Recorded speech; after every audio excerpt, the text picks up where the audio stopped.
Well, hot damn greetings and salutations, everybody. Welcome to this very special Sunday edition of the John Campea podcast. I don't know why I feel more relaxed when I do the John Campea podcast on Saturdays and Sundays, because I don't technically schedule doing podcasts on Saturdays and Sundays. Usually I just do the podcast Monday through Friday. So I kind of feel like it's a special thing whenever I get to do them. So I did one yesterday and I did one today just for fun. So hey, thank you to all you guys for being here and joining me today. This is great to see how many of you guys are here chatting away. We got a whole bunch of topics we're going to talk about here. And I'm going to tell you about how the show's going to run here today, okay? So if you look into the description of the video, you will see how I've got 6 questions picked out from the emails that you guys send in to me. How do you get a question to me? It's simple. Simply email me at thejohncampeapodcast@gmail.com. That's thejohncampeapodcast@gmail.com. Send on in your questions. I pick out 6 per show. You can look in the description of this video to see the 6, and I'm going to do those. And once I get done those questions, I'm going to save a few minutes, go to the chat board, and take some of your questions from the live chat board. And before I get going, I did want to point this out. I kind of quickly made this announcement yesterday as well, but thanks to what you guys have told me, actually, to be fair, what a lot of you guys have been telling me forever to do, and I just never did it because I felt like, no, I've got a full-time job. There's no need for me to do this other thing. But a lot of you guys have been encouraging me for a long time to use Patreon. And Patreon is, of course, an online system where you guys can support the content creators that you guys like to support. And I've never really done it. And then when I left my corporate job to come and be an independent contractor again, or an independent creator again, a lot of you guys really got on my case in a good way, got on my case about use Patreon, use Patreon. So I finally did it. I launched a Patreon thing. You can look at in the very top of the description below. And you know, I create between 70, it's really weird to think of it this way, I create between 70 and 90 videos per month. And it takes my full-time effort. And so I launched a Patreon yesterday. So you guys, if you guys want to be a part of it and support what we're doing here, that would be great. And then maybe even get to the point where we can hire other people to come over and join us. But I was floored. I said my first goal is to get 400 supporters. And in the first day, in less than 24 hours, we've almost got 100 supporters already. Like, I thought it would take about a month to get to the first 100 supporters, and you guys did it in almost a day. So, but hey, just a quick thing though. If you're somebody, you're not working or you're barely making ends meet, stuff like that, I don't want your money. Please don't do it that way. You support me just by watching the videos and commenting and being a part of the show. That's all I need from you. Thank you so much. But if some of you have a couple extra bucks you want to donate, that would be great, and become an ongoing supporter. That would be wonderful. So anyway, with that out of the way, let's get into the questions today. We got a big topic here today. Obviously, the title topic is about, you know, Thor Ragnarok and Justice League. Well, either of these things hit $1 billion or some other films hit $1 billion. But we're going to get to that one. Let's start off, though, today's show with this question. We're going to get started with Brett McGhee, who writes, "Hi, John. Love the show." Thank you so much, Brett. I thought you made a great point during your emoji movie review about confusing pandering with association. After seeing the Ready Player One trailer, do you think this will be a slight problem with this movie, even though it's being done by the master himself? That's Steven Spielberg, by the way. Steven Spielberg is directing Ready Player One. I'm extremely excited for this movie. Thanks. The podcasts are awesome. All right, well, thanks a lot for the question, Brett. So, here's the thing. For those of you who didn't see my review of the Emoji Movie, one of my many critiques of that film was the fact that they didn't seem to know the difference between association and pandering. So, like, association is when, like, think of Wreck-It Ralph. Association is when you take something that we all have a fond memory of. So whether it's Candy Crush or whether it's Captain Candy or whatever the name, Papa Candy or Papa Beard, Beardo Papa, whatever the name of the character was. So you're taking those elements, right? And then you're making them a functional part of the story so that we, as audience members, now have a part of the story that we can associate with because it's a part of our childhood or something that we use every day or something along those lines, right? That's association. Pandering, though, is a much cheaper, useless version of association where all you do is throw in something like, and that's what the Emoji Movie did. It's like, hey guys, look, Instagram. You use Instagram, but it had nothing to do with the story, and it didn't really play a part of the story. It didn't interject itself or interweave itself into being a part of the narrative. It had no function. It's just like, look, guys, Instagram. Look, guys, that YouTube video with the cute kitten. See? Like, it didn't have any function. It had no role. It had no purpose. It was just, look, guys, something you recognize. That's just cheap pandering. And that's what the Emoji Movie was. It was just a whole lot of cheap pandering. Anyway, the question that's being brought up, though, is like, if you saw the trailer for Ready Player One, and if you haven't seen the trailer, you totally should. But with the trailer for Ready Player One, we see a number of things in the trailer that we recognize. Not the least of which is the Iron Giant. I mean, we see the Iron Giant in there, right? And then a lot of people, and we had a question about the Iron Giant the other day. So a lot of people talking about the Iron Giant. So here's the question then. Is Ready Player One running the danger of falling into pandering as opposed to association? I doubt it. I highly doubt it. Number one, the big reason is, you pointed out yourself in the question, who's directing this thing? It's the greatest filmmaker of all time, Steven Spielberg. Steven Spielberg will not fall into the pandering trap at all. But the other key thing, though, is that Steven Spielberg made a comment the other day, because somebody asked him about the Iron Giant being in the trailer, and Steven Spielberg said, the Iron Giant actually has an important role to play in the movie. It's like, really? No, he didn't necessarily say it's a big role in the movie. Like, I don't think the Iron Giant is going to be the second biggest character in the movie or anything like that, but he said that the Iron Giant has an important role to play in the movie. So right there, that suggests to me that his use of Iron Giant goes way beyond just pandering.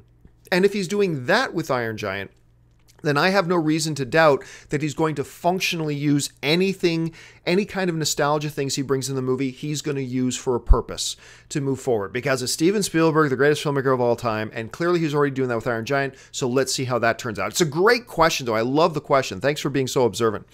All right, let's move on to question number 2. And question number 2 today comes to us from Junis, who writes, Hey, John.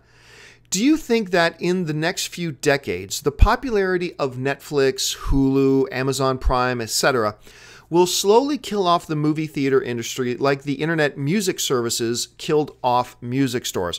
Thanks a lot for the question, Junis. Well, first of all, before we talk about the main part of your question, let's talk about the comparison you're making between, how the internet killed off music stores and stuff like that versus the movie theaters. There's a big difference. You see, the music industry never relied on people going into the music stores and then staying in the music stores to sit down and listen to the music, and then they would leave the music stores. It's just about them going to the music stores to buy the music, but the music was always consumed at home, in their cars, in their Walkmans, whatever. So the music was always consumed outside of the store. It's just that they purchased the music there. What things like the internet did, what iTunes and Napster and all that did, what it revolutionized was how the people got their music, but it didn't really modernize or revolutionize how they consumed their music. Still today, people listen to their music at home, in their car, on their phones or iPods instead of their Walkmans, but really how we consume our music is still the same as it has been for decades. All that the internet did to the music industry was change how we as consumers acquired our music. The movie theater to Netflix and Hulu and Amazon Prime and all that kind of comparison has a major difference in that we are talking not just about where people go to acquire their entertainment or their movies, but also where and how they consume their movies. Because the movie theater industry isn't about you going and buying the movie there. You do go and buy your tickets. The movie theater industry is about you also going and consuming the movie there. Whereas Netflix and Hulu and all that kind of stuff is a totally different thing. But anyway, let's get to the big part of the question. Can I see in the next couple of decades things like Hulu, Netflix, whatever? It's a very nuanced question, because when you say in decades, anything can happen in decades. I remember 1 year, for those of you who are old enough to remember MySpace, 1 year, MySpace was the biggest juggernaut on the internet that the internet had ever seen. It was the ultimate social media channel. Nobody was ever going to top MySpace. It was always going to be, MySpace was going to rule the world forever. Then a year or two later, MySpace was dead and gone and replaced with Facebook. And then Twitter popped up and other things as well. And like, some people scoff, but don't laugh. We are not more than 3 years away, depending on what happens. the possibility exists that we could be no more than 3 years away that Facebook disappears because something bigger and better and brighter and shinier pops up tomorrow that eventually kills off Facebook. I mean, that's how fast technology moves. So when you ask, could the movie theater industry like be killed off within decades? Sure, it's possible. But here's the one thing that we need to keep in mind. Actually, there's two key things to keep in mind. Number one is things like Netflix and Hulu and whatever have to start consistently putting out quality movies because they have not been. The vast majority of original movies that we see popping up on Netflix and Hulu, like have their origins on Netflix and Hulu, they've sucked. They've been terrible, with just a very few key exceptions. You know, Beasts of No Nation is an exception, right? So there are a few key exceptions, but for the most part, the glut of original films popping up on Amazon Prime and Hulu and Netflix suck ass. I mean, they're just terrible. The second thing we need to keep in mind is the one thing that Netflix and Hulu and Amazon Prime, and I have all of them, the one thing they cannot replicate is what has always been the most important thing to me, which is the movie-going experience. Now, I know not everybody agrees with me about the movie-going experience, and that's fine. We all have different experiences. That's cool. But for me, the movie-going experience is one of the reasons I love the movies. Like, to me, a movie is an event. It's something you should go out of the house for, and you go to the theater, and maybe if you're going on a date, you know, you dress up a little bit, like just don't dress like a total slob. You dress up a little bit, you go and get some popcorn. I love movie theater popcorn, and you sit down with 500 other people, strangers, and you laugh together or cry together or jump together or are shocked together, whatever, or think or feel afraid together. There's something so amazing to me about the movie going experience that just can't be replicated at home. Like, I have a home theater system. I have a very good home theater system, but nothing compares for me to the movie going experience. However, that doesn't insulate the movie theater industry from being obsolete in 10 or 20 years.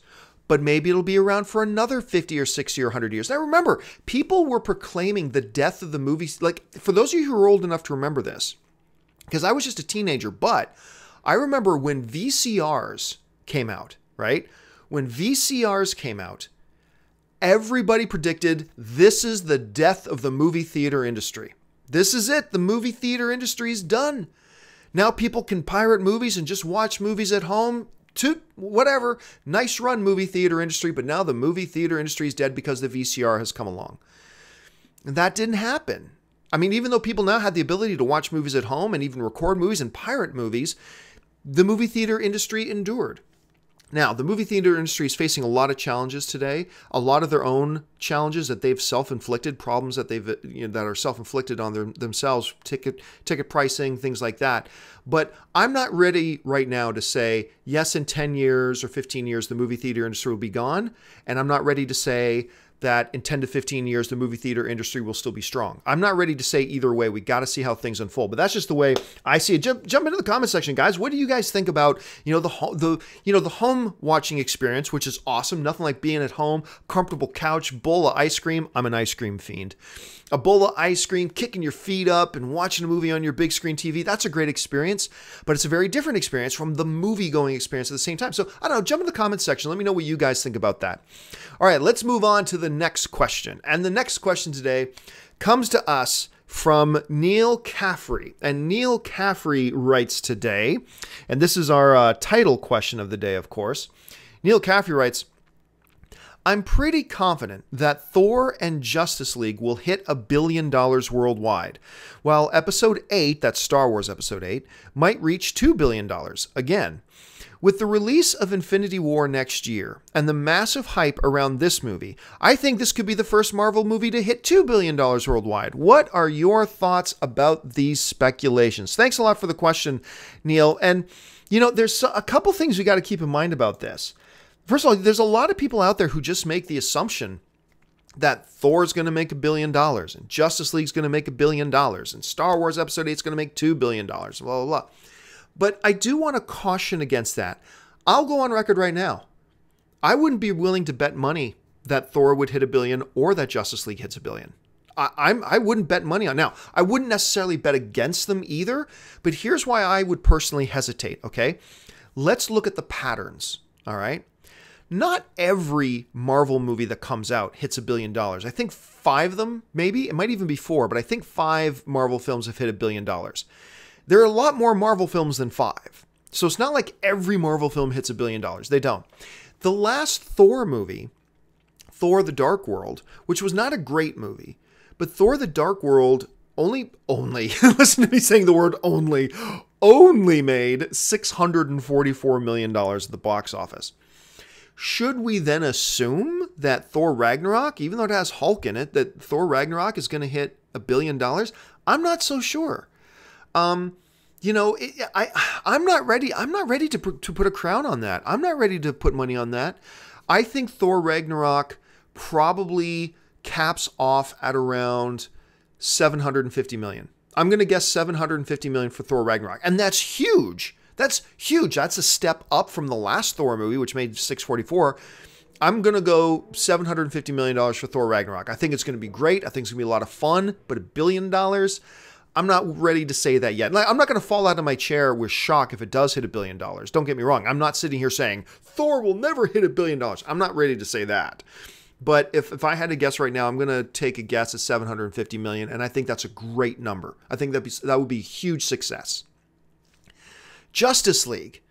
Justice League is an interesting one because, look, you would think that our natural inclination goes, well, it's Justice League. Of course it's going to hit $1 billion. But remember, morons everywhere, this moron in particular, we were all convinced forever, Batman versus Superman? Are you kidding me? Of course, that movie's going to make $1 billion in its sleep.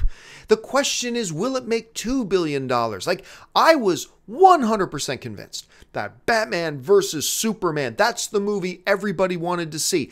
I, at the time, thought this will be bigger than a Justice League movie because everybody wants to see Batman versus Superman. Yes, and you're putting Wonder Woman in there, so you've got the Holy Trinity, the DC Trinity of characters, Batman, Superman, Wonder Woman, all in one movie, and Batman is fighting Superman. No-brainer. Batman versus Superman automatically makes $1 billion, maybe even in its first 2 weeks.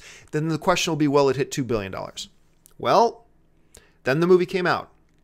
And Batman vs. Superman not only did not get to $2 billion, it didn't even hit $1 billion. Which, shocked me. I had predicted forever that it would easily hit $1 billion. I was dead wrong about that. Now, it made huge amounts of money. I think it was like 867 or maybe 880. Actually, I've got the number here somewhere. $873 million. Batman vs. Superman made $873 million. Huge success. That's a huge hit. It's just not the billion that I thought for sure it would make. So now we've got the last film, Batman vs. Superman, didn't hit $1 billion. And it's not like every fan, all the movie fans, or it's not even like the vast majority of movie fans went crazy for Batman vs. Superman. A lot of fans didn't like it. A lot of critics didn't like it. So it's got to fight against that. Now, what's going in Justice League's favor is that Justice League is not coming off of Batman vs. Superman. Justice League is coming off a big critical and fan success in Wonder Woman. So the momentum is going in the right direction. So I find myself kind of in the same place with Justice League that I am in Thor Ragnarok. I'm not willing to put money on Justice League hitting $1 billion. I'm also not willing to put money that it doesn't hit $1 billion. Because like I said, I thought it was easy, automatic. Batman vs. Superman hits $1 billion and it never did. So I was guessing Thor Ragnarok at about 750. I'm going to guess, with some positive word of mouth, I'm going to guess Justice League comes in at 900. I'm going to guess Justice League comes in at 900. I'm going to just come short of I'm just going to come short of that $1 billion mark. Because like I said, I've been burned before. I thought for sure automatic Batman vs. Superman hit $1 billion and it didn't. And now it's kind of fighting off the baggage of Batman vs. Superman a little bit to get there. But it is got some momentum going with it because of Wonder Woman. So yeah, right now, my guess right now, and I reserve the right to change my guess later as we get closer to the movie's release. But right now, I will guess Thor Ragnarok at 750 worldwide, and I'm going to guess Justice League at 900 million worldwide. And both of those numbers, even though they don't say $1 billion, I think both of those numbers have to be seen as big successes. We'll just have to see what happens. Maybe we get closer, maybe even better trailers, because the Justice League trailer I thought was great. So maybe they put even better trailers, and maybe momentum gets going in its favor. Maybe it does hit $1 billion. We'll have to wait and see. As far as Star Wars Episode 8, I am not willing. No, I don't think Star Wars Episode 8 will hit $2 billion.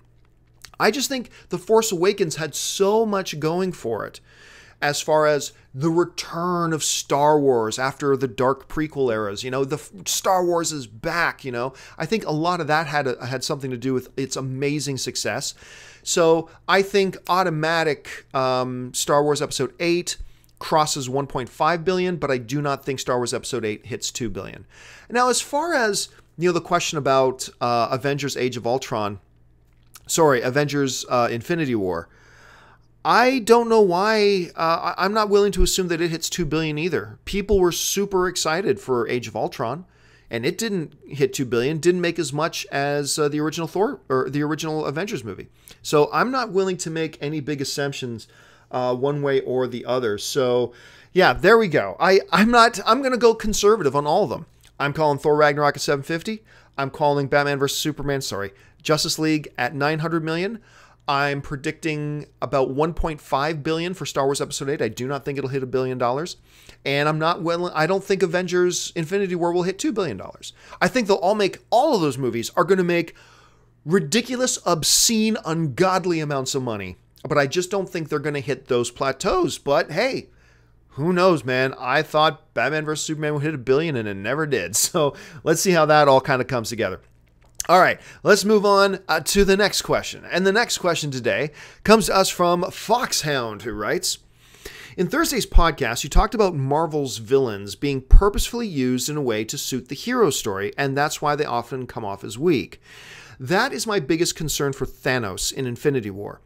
Thanos can't be a throwaway villain for this movie to live up to the hype. Too many people are expecting a big bad, and I think near Darth Vader villainy from Thanos and this movie. Does this concern you the way it concerns me? Well, look, let's be really clear. I don't think Marvel's villains have been weak per se. It's just that Marvel chooses not to use them in real significant ways because they want the focus to be on their heroes. I mean, Malekith is a strong villain. Malekith is a strong villain from Thor the Dark World. They just chose not to use Malekith the way he could have been used. They just chose to use him in a way that wasn't all that significant. And that's why he's still a great character. But this thing you say in your email, they have to make Thanos the big... No, they don't. No, they don't. They might do it. But do they have to? No. Why? Because look at Marvel's pattern so far. Marvel's pattern has not been to make the hero, the villain, the big centerpiece of the film, and they have incredible success. And if you're bringing all these characters together, you're bringing in Doctor Strange, Ant-Man, Black Panther, Spider-Man, the core Avengers, Captain America, Hulk, Iron Man, Black Widow, Hawkeye, Vision, Scarlet Witch. You're bringing in, you're Guardians of the Galaxy. You're bringing everybody together. Marvel will still want the focus of the film to be on their heroes, and now they got a hell of a lot of heroes that they got to have some focus on. Will Thanos be a significant presence in the film? Absolutely he will be. But do they need for Thanos to have a really big role in the film, like as far as screen time goes? No, he just has to be a significantly good enough villain that he sets everything in motion for the heroes to do their thing. That's all they have to do. Now, how much they want to use Thanos after that? Because you got to remember, you and I do not represent the average moviegoer. Like, I know I want to see tons of Thanos, and I know probably you want to see tons of Thanos. But my mom, who does represent the vast majority of moviegoers, she doesn't care. She just wants to go and have a fun movie. She's more interested in the heroes than she is in the villain. Darth Vader is a very rare thing, man. I don't think Thanos is going to be the Darth Vader, a Darth Vader figure, at least not that prominent. You know what I mean? So I just think for the most part, the average moviegoers don't need Thanos to be the big thing. The vast majority of moviegoers, they're going to see this dude, man. They're going to see this guy do some damage. That's who they're going to see. They're not going to see Thanos. So now, again, I'm not saying they won't use Thanos significantly. I'm just saying they don't need to use Thanos all that much if they don't want to. As long as he's a good enough character that it puts all the events into motion, that lets the heroes do their thing, and I'm sure a couple of really good fights with Thanos as well, then I think they'll be okay. I think they'll be fine. All right, which question was that? 5 or 6? So that was 4. So this is question number 5 now. Talking about, man, what's going on with War for the Planet of the Apes? Levi Reese writes, just wondered about your opinion on War for the Planet of the Apes' box office at the moment. I saw it opening night and got to say it's in my top 3 movies of the year. As I write, Box Office Mojo has it at $234 million worldwide. At this rate, I would be surprised at an overall 400 to 450 million worldwide take, which for a movie this good and a great trilogy is a shame considering the car crash Transformers 5 is approaching $600 million. Yeah, look, guys. There's no way to put it. Let me pull up the numbers here. Let me get them right in front of me. I should have done this beforehand. War for the Planet of the Apes. Okay. Keep this in mind.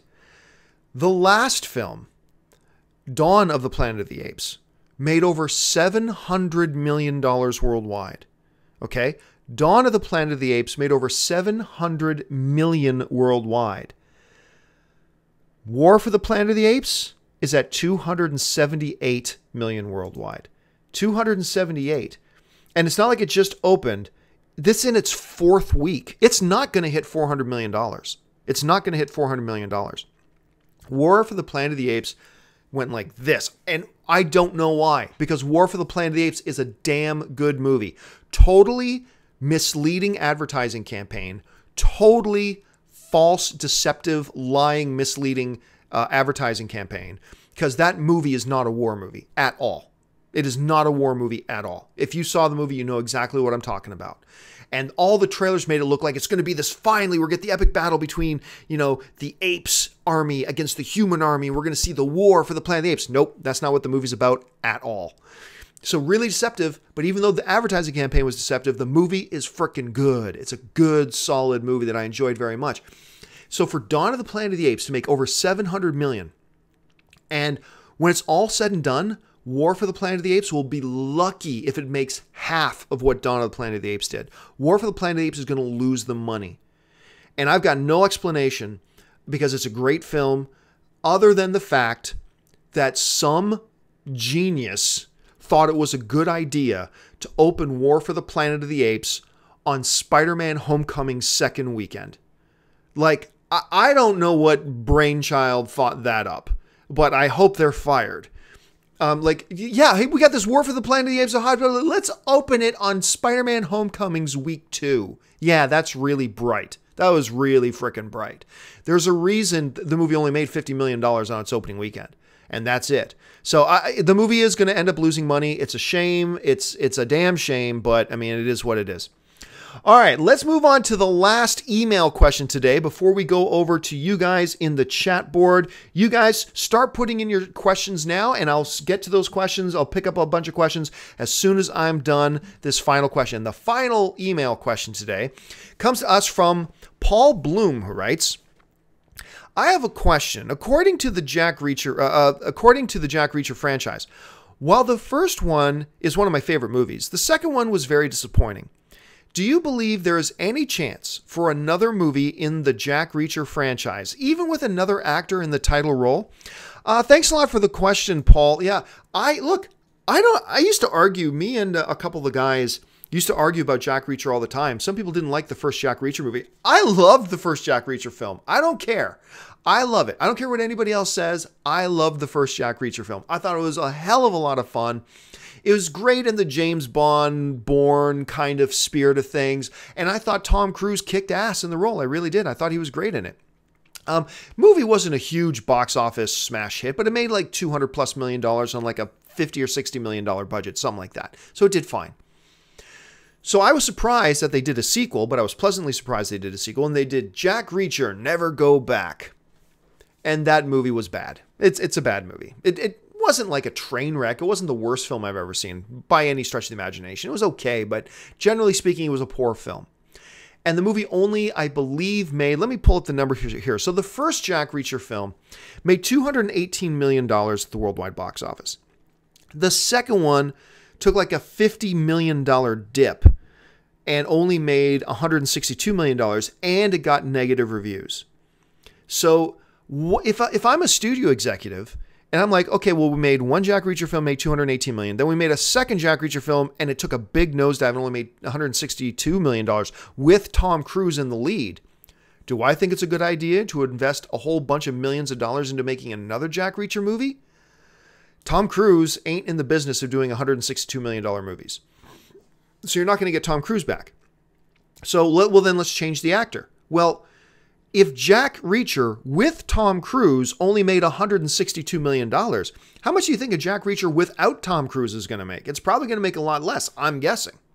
I'm just going out on a limb here, and I'm just guessing, but I'm guessing it would make a whole hell of a lot less. So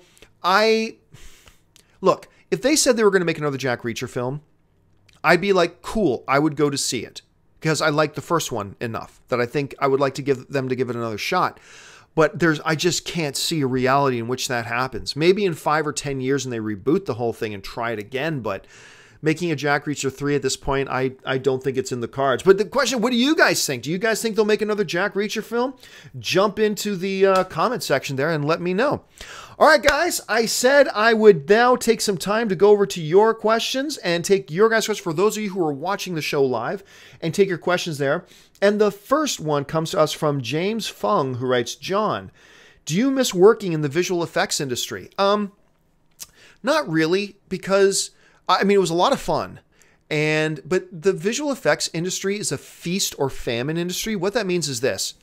There would be months when I used to work at the visual effects company that I worked at, where we literally slept in the office. Like we would bring I'm not joking, we would bring cots into the office. We were a small visual effects company of about like 5 people. And we would bring cots and like sleep for 2 or 3 hours, get up, keep working, blah, blah, and we'd be jam-packed for 2 or 3 months and make a lot of money in 2 or 3 months. And then we'd go 2 or 3 months without any work. We would go 2 or 3 months just trying to get more new work, get new work. And then we would get a bunch of work and we'd be super busy and making money. And then we'd go like 4 months without another job, without another contract. So it was a constant feast or famine situation. I understand it's the same for a lot of even the big visual effects companies sometimes. So I don't miss that part of it. I really do miss the people I used to work with. I used to work with some wonderful people and I do miss them a lot. And I miss the working in that environment, a real creative environment. So I do miss that. Let's see here. The next question comes from Bill Archer. And Bill Archer writes, a Spawn movie directed by Todd McFarlane is in the works. For those of you who haven't heard about this, first of all, Todd McFarlane's been talking for over a decade. I'm making another Spawn movie. I'm making another Spawn movie. I'm making another Spawn movie. Anytime now, anytime now, anytime now. And year after year after year after year after year passes and no new Spawn movie. Well, now he's saying he's doing it. And Jason Blumhouse, you know, the studio that was behind Get Out and Split, Blumhouse has picked it up. And they're making another Spawn movie. And Todd McFarlane is writing and directing it. Why the hell is Todd McFarlane directing this? Seriously. Like, dude, if you want your property to be a big success, go get a real director. I don't know why Todd McFarlane's directing this for the life of me. Plus, it's at Blumhouse. Blumhouse does not make $100 million movies. I mean, they make some movies that make $100 million at the box office. Yes, they do. Absolutely. Blumhouse is one of the best little small studios in the business right now. They make movies for very small and reasonable budgets and make very notable amounts of money at the box office. So like they make a movie that makes $80 million. That's a huge profit for them because they make the movies for like 10 million bucks. They're genius. Jason Blum is genius. Anyway.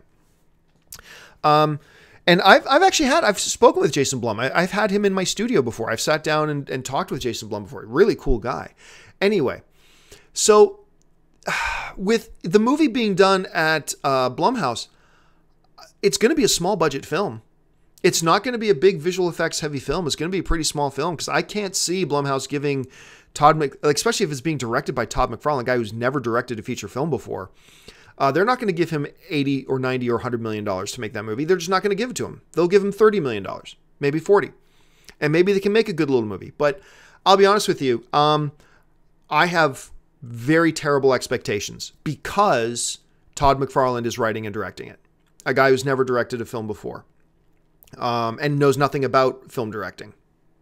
So I have zero expectations for it. Now, when the movie comes out, I'm going to, like I did for Power Rangers, like I did for Teenage Mutant Ninja Turtles, I'm going to take those expectations and I'm going to put them on the ground and leave them at the door and go in and watch the movie with an open mind. Absolutely. Because hell, who would have thought I was going to like Power Rangers? Never would have guessed. So I'll do that. But I'll be honest with you, my expectations for Spawn movie are basically in the toilet. I have no expectations for that thing at all. Okay, let's see. Somebody's asked me, Daniel Benavidez writes, do you watch Rick and Morty? If yes, will you do reviews? I have never seen a single episode of Rick and Morty. I've never seen a single episode of it. I'm told by people I know that they like the show a lot. I know Dennis has tried to get me to watch Rick and Morty. And so I think I will give it a shot. I've heard enough people say that they like it that I am going to give Rick and Morty a shot. Right now I'm binging Ray Donovan because I never watched Ray Donovan. And just the other day I started binging it and I'm almost through the first season now. So once I finish binging Ray Donovan, at least up to the point where it's airing now. I think it's at season 5 now. Then I think the next one I'm going to give a shot is Rick and Morty because so many of you guys and so many of my friends watch Rick and Morty and seem to like it a hell of a lot. All right, let's go on here. Andres F. writes, do you think that Steven Spielberg will ever direct a Star Wars film, either episodic or analogy? I have to believe yes. I have to believe yes. I believe he wants to do one. He's the greatest filmmaker of all time, and very few people outside of George Lucas know Star Wars as well as George Lucas's best friend, Steven Spielberg. I mean, so yes, I have to believe we are going to see a Steven Spielberg directed Star Wars film. I mean, Steven Spielberg is very, very close with Kathleen Kennedy, the head of Lucasfilm. They have a long, decades-long working relationship and a very good relationship. More than anything else in the world, I want to see a Steven Spielberg directed Star Wars movie. So I have to believe at some point that it will happen. Let's see here. What do you think of Ozark? Somebody's asked me, what do I think of Ozark, which is the new series on Netflix? Terrible. Look, I love Jason Bateman. I love Laura Linney. The premise sounds really good. And I watched the first 3 episodes and Anne watched them with me and I just went, and episode 4 was about to start. I just took my remote, nope, click, turned it off. I get what they were going for in Ozark. I think it was very ambitious and a very cool idea. They've got some very Breaking Bad-ish kind of things in it. And there's a lot of potential and terrific people involved with it. But for whatever reason, nothing about the show clicked with me. And I got 3 episodes deep, started to watch 4th, and I'm just like, I can't take it anymore. And I turned it off, and I'm probably not going to finish it off. So, but I don't know, have you guys have a different experience? Have you guys tried the Netflix series Ozark yet? Jump into the comments section and let me know. Okay, I'm going to take 2 more here. Let's see. Hard Boiled Entertainment writes, John, how big of a role do you think Lois Lane will play in Justice League? She's the key, after all. Good question. Very good question. I don't think she's going to play that big of a role, but I think her role will increase later on. And I'm just guessing here. I don't have any insider information on this. I'm just guessing. I don't think Lois Lane's role is going to be all that big. I think she'll do a couple of important things. I'm sure she's going to be connected to Superman in some way, but I don't think the Lois Lane character is going to be all that big in this particular movie, but I think they will grow it and she will play a big role later on because of the visions that Batman had about her being the key. Lois Lane is the key. So we will see how that goes, but I'm not expecting that yet for the Justice League movie. Let's see. Lex Movies writes, what do you think will be Christopher Nolan's next movie? Something original, but that's all I can guess, and I'll be the first in line to see it. Okay. And last question today comes to us from Juan Hernandez, who writes, can you post the episodes of the podcast in the podcast feed? I can tell you this, guys, now. I mentioned this before the other day, but I'll say it again. I stopped putting the John Campea podcast, because I do it as a video podcast. I stopped putting the podcast in the audio podcast feed. I actually shut down the audio podcast feed, basically. I mean, it's still there, but I stopped updating it because audio podcasts took some of my time, because I had to, after I was done the shows, I'd have to render out an audio only version, put in all the meta tags, upload it to my podcasting service. I have to pay a monthly fee for my podcasting service. And most importantly, I made no money on it. I don't make any money from podcasts, like none, $0 on podcasts.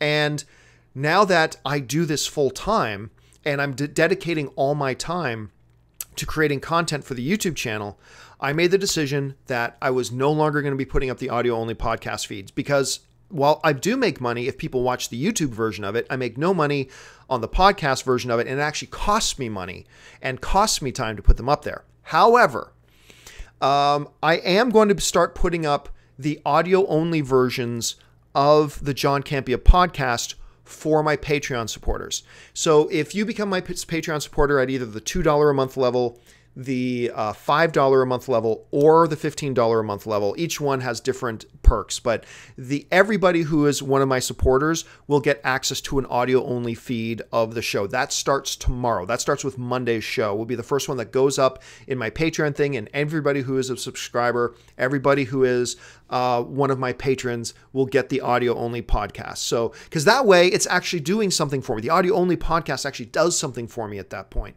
So yes, there will not be any further updates to the free audio-only podcast feed. Instead, all the audio-only podcasts are going to be going over for my patrons. But again, nothing stops you from downloading the video and creating your own MP3 if you want to listen to it. You're totally free to do that, absolutely. All right, guys, that will do it for me for this installment of the John Campea podcast on this Sunday. Again, want to remind you, I'm going to do a push on this for about 1 week, and that's about it. But want to remind you, look at the top of the video description. Please go on over and check out my Patreon page. Check out the video I have there, and consider if you're one of the people who enjoys watching my videos. I create between 70 and 90 videos a month. I know some people do YouTube and they put up like 1 a week or 2 a week. I put up like 70 to 90 a month. And if you want to be one of my patrons, one of my supporters, that would be awesome. And if not, no problem. I'm just glad you're here and being a part of the show. So thanks a lot for joining me, guys. Make sure you subscribe to my YouTube channel. Follow me on Twitter and on Facebook, simply at John Campea. Easiest way to find me. Thanks so much for joining, guys. I'll be back again tomorrow. Some people were asking me, Monday through Friday, the podcast is at 9 a.m. Pacific Standard Time sharp. Make sure you guys come back and join me then. Thanks so much again for joining me, guys. Send on in your questions, all that kind of stuff, and I'll see you next time. Bye-bye.